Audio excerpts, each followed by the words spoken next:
Hello सभी साथियों को मेरा नमस्कार। मैं हूं संदीप कुमार। आज आपके लिए नया टॉपिक लेकर टॉपिक स्टार्ट करने से पहले सभी साथियों से निवेदन है, आप हमारे यूट्यूब चैनल एडुटेक गुरुजी को सब्सक्राइब जरूर करें, बेल आइकन को प्रेस करें। आइए साथियों स्टार्ट करते हैं। आज का आपका टॉपिक रहेगा auto body and there components, यानी ऑटो जो वाहन के अंदर जो बॉडी प्रयोग की जाती है और उसके मुख्य हिस्सों के बारे में। सबसे पहले देखते हैं auto body. Auto body is a made of sheet metal और fibre glass so that the passenger can seat in it. यानी ऑटो बॉडी क्या होती है, जो किससे बनी होती है, सीट मेटल से या फाइबर ग्लास से बनी होती है, और जिसके अंदर जो यात्री होते हैं वो क्या बैठते हैं। To make journey comfortable cushioning seat are provide, जिसके अंदर क्या कंफर्टेबल यानी आरामदायक सफ़र बने, जिससे उसके अंदर बैठ के जाए, धूल मिट्टी से बचे और एक सुखद यात्रा हो। तो इस प्रकार की जो बॉडी होती है, जो बनावट होती है, उसको हम क्या बोलते हैं, ऑटो बॉडी बोलते हैं। ऑटो बॉडी अगर बात करें फिक्स होती है चेसिस के साथ, तो कौन से बोल्ट से होते हैं, आई और यू बोल्ट से उसको फिट किया जाता है चेसिस के ऊपर। तो चेसिस के जो ऊपर का भाग है उसको हम क्या बोलते हैं, ऑटो बॉडी। अगर हम ट्रक की बात करें, in the truck body only the driver compartment is covered.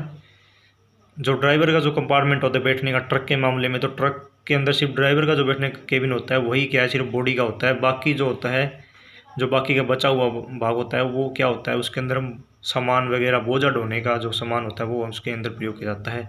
तो उस प्रकार की जो बॉडी होती है उसको हम क्या बोलते हैं, लोड बॉडी भी कहा जाता है, यानी लोड ले जाने के लिए। इसके बाद अगर हम बात करें, ऑटो बॉडी के कुछ डिज़ाइन आपको दिखाए गए चित्र के माध्यम से, आप इन्हें ज़रूर देखिए और समझिए कि ऑटो जो वाहन होते हैं ऑटोमोबाइल के, उसके अंदर किस किस प्रकार की बॉडी वाहनों के अंदर प्रयोग की जाती है। बस के अंदर, जीप के अंदर, कार के अंदर, ट्रक के अंदर, ट्रेलर के अंदर, सभी के अलग अलग डिज़ाइन दिए गए हैं। इसके बाद अगर हम बात करते हैं different part of automobile body, यानी ऑटोमोबाइल बॉडी के विभिन्न हिस्से। सबसे पहला मुख्य पार्ट है body shell. The body structural assembly are joined into an integral cell by electric sport welding. यानी जो इलेक्ट्रिक स्पोर्ट वेल्डिंग से जो पूरी बॉडी की जो ऊपर की जो सेल होती है, जो डिज़ाइन की जाती है, वो किससे, इलेक्ट्रिक वेल्डिंग से पूरी स्पोर्ट करके उसको बॉडी जो जो ऊपर का जो पूरा हिस्सा उसको बनाया जाता है, उसको हम बॉडी सेल बोलते हैं। इसके बाद अगर हम बात करें फ्लोर असेंबली, यानी फ्लोर असेंबली अंदर की जो असेंबली होती है, जिस पे फ्लोर, जिस पे आप पाँव रखते हैं, जिस पे आप अंदर बैठ कर जाते हैं, जो फ्लोर होता है नीचे का, वो असेंबली होती है floor assembly. Generally the floor of the body is assembly first and after that the pillar. जो इसके अंदर पिलर लगाए जाते हैं, जैसे बॉडी सेल देखिए आपने, बॉडी सेल हम चित्र के माध्यम से आपको बताएंगे आगे। तो इसके बाद क्या है, जो पिलर होते हैं, रेल होती है, उसके द्वारा इसको पूरी जो फ्लोर असेंबली होती है इसको वेल्डेड किया जाता है। इसके बाद हम बात करते हैं डोर। जैसे डोर, जो दरवाजे होते हैं वो क्या होते हैं, each door is provide with the check arm consisting, यानी पूरी चेक आर्म कंसिस्ट के साथ कंसिस्ट किए होते हैं। Pillar and sliding into slot in door. Door window are held by fastener. और डोर और जो खिड़कियाँ होती है वो किससे कंसिस्ट होती है, किससे उसको हेल्ड किया जाता है, उससे फास्टनर से। जो नट, जो स्क्रू होते हैं, जो फास्टनर, जो जल्दी, फास्टनर का मतलब क्या होता है, जो जल्दी से, बिल्कुल जो जल्दी काम करें, जल्दी से टाइट हो, जल्दी से उसे लूज किया जाए, उस प्रकार की जो जो कंपोनेंट होते हैं उसे हम फास्टर बोलते हैं। Wind shield and back window. Wind shield and back window का मतलब, जो विंड शील्ड जो आगे का और बैक विंडो जो पीछे की खिड़की। To improve visibility in windshield and back window are curved, यानी बैक विंडो होती है वो कर्व बनाई जाती है, थोड़ा कर्व आकार में, और जो विंडशील्ड होती है वो विजिबिलिटी इम्प्रूव करने के लिए बढ़िया से बढ़िया उसकी मेटेरियल की बनाई जाती है। और मेटेरियल जिसके अंदर जैसे लेमिनेटेड ग्लास होता है, जो जो आगे का जो विंडशील्ड ग्लास जो बनाया जाता है। बाकी के जो ग्लास होते हैं वो कौन से, उसके शीशे के होते हैं, टेम्पर्ड ग्लास के। They are also provide with the weather strip bring metal reveal. इसके बाद अगर हम बात करते हैं पार्ट नंबर 5 की, यानी जो ऑटो बॉडी है उसके बारे में। बॉडी इनर ट्रिमिंग, यानी बॉडी की जो इनर ट्रिमिंग की जाती है वो, the car body is line with special paint, यानी स्पेशल पेंट करके अच्छी बिल्कुल साफ़ सुथरी, कंफर्ट, सुंदर, अट्रैक्टिव बनाई जाती है उसको ट्रिमिंग करने के बाद।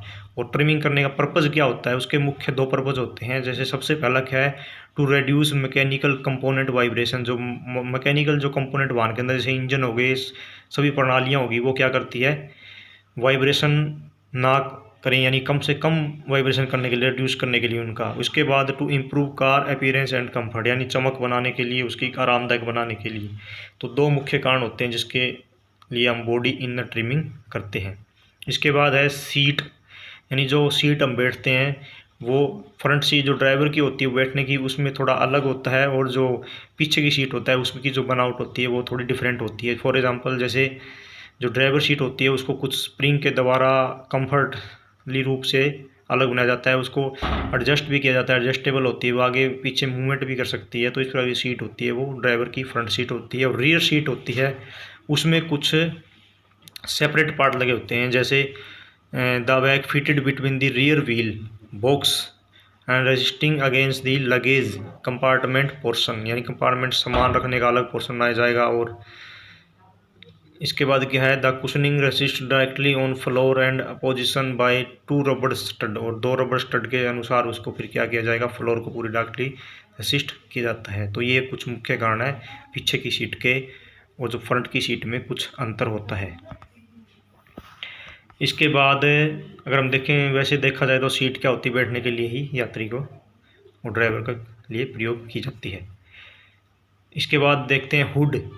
The hood is made in a single piece, यानी सिंगल पीस में ये बना होता है और ये जो हुड क्या होता है, hinged at the rear to cover the engine compartment, ये जो इंजन का जो कंपार्टमेंट होता है, इंजन को ढकने का जो कवर होता है उसको हम क्या बोलते हैं, हुड बोलते हैं। डैक लिड क्या होती है, the deck lid is open and close, यानी डैक लिड क्या करती है, ओपन एंड क्लोज इसको प्रयोग करने के लिए। और इस डैक लिड क्या होती है, जो पीछे डिग्गी नहीं होती जिसके अंदर हम सामान रखते हैं, टायर वगैरह रखने के लिए जो सामान लगेज होता है उसको रखने के लिए जो प्रयोग की जाती है उसको हम क्या बोलते हैं, डैक लिड बोलते हैं। इसको खोलने के लिए एक हैंडल लगा होता है, जिस हैंडल को आप ओपन क्लोज कर सकते हैं। आपने देखा हुआ कारों के अंदर जो लगी होती है वो डैक लिड पीछे की साइड में। इसके बाद हम बात करते हैं बम्पर की। The rear and front bumper consisting of single bar provide with 2 ornaments, यानी 2 ऑर्नामेंट्स के साथ क्या है, फिट होता है, यानी आगे बम्पर लगा होता है फ्रंट साइड में और पीछे साइड में बम्पर लगा होता है। और बम्पर का काम क्या है, वाहन को सुरक्षित रखना, यानी हल्की जो फुल्की जो एक्सीडेंटल या इंसिडेंट होते हैं उनसे भी बचाए रखना, बाकी उसकी सुंदरता को बनाए रखना बम्पर का काम होता है। और बम्पर किससे फिट किया जाता है, स्क्रू नट बोल्ट इनके साथ इसको वाहन के आगे और पीछे फिट किया होता है। आपने देखा हुआ कार के अंदर दोनों साइड बम्पर होते हैं, कोई वाहन हो जिसके अंदर बम्पर लगाए जाते हैं। इसके बाद हम कुछ इसके डिफरेंट जो भी हमने कंपोनेंट पढ़े इसको चित्र के माध्यम से भी आप अच्छी तरह समझ सकते हैं। जैसे सबसे पहले जो आगे का है वो क्या बम्पर है जो आपको चित्र में दिखाया गया है। इसके बाद क्या हेडलाइट है, रेडिएटर सपोर्ट है, ऊपर का हुड है, मिरर लगा हुआ है, आगे का जो फ्रंट जो ग्लास है जिसको हम क्या बोलते हैं, विंडशील्ड ग्लास, साइड के दरवाजे हैं, खिड़कियां हैं, ये सभी कुछ इसके मुख्य कंपोनेंट है एक वाहन के अंदर जो आप देख सकते हैं, जो इसके मुख्य हिस्से होते हैं ऑटोमोबाइल बॉडी के।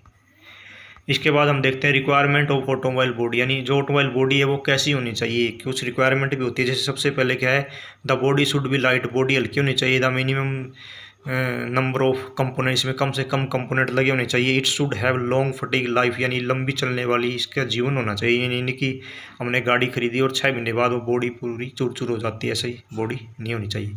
It should have uniformly distribute load, यानी इसको क्या है, लोड जो बिल्कुल समान मात्रा में लोड को क्या करने होना चाहिए, इस पर बराबर लोड सहन करने का वो यूनिफॉर्मली डिस्ट्रीब्यूट होना चाहिए। इसके बाद it should provide sufficient space of passenger and luggage, यानी यात्री का बैठने और सामान रखने का अलग अलग पूरा सेपरेट जगह होनी चाहिए। It should have good access to engine and suspension, engine और सस्पेंशन के बीच भी काफ़ी दूरी होनी चाहिए। ये नहीं कि इंजन है उसके साथ में क्या है सस्पेंशन लगा, तो इनके बीच में काफ़ी एक्सेस होना चाहिए, अच्छा एक्सेस होना चाहिए। It should create minimum vibration होना चाहिए, जब वाहन चलता है रनिंग में हो तो वाइब्रेशन बिल्कुल नहीं होनी चाहिए। ये नहीं पता चलना चाहिए कि बॉडी के अंदर अगर हम वाहन के अंदर बैठे हैं और आपको आवाज़ बिल्कुल बाहर की भी बाहर आपको अंदर सुनाई दे, तो इस तरह की बॉडी भी नहीं होनी चाहिए।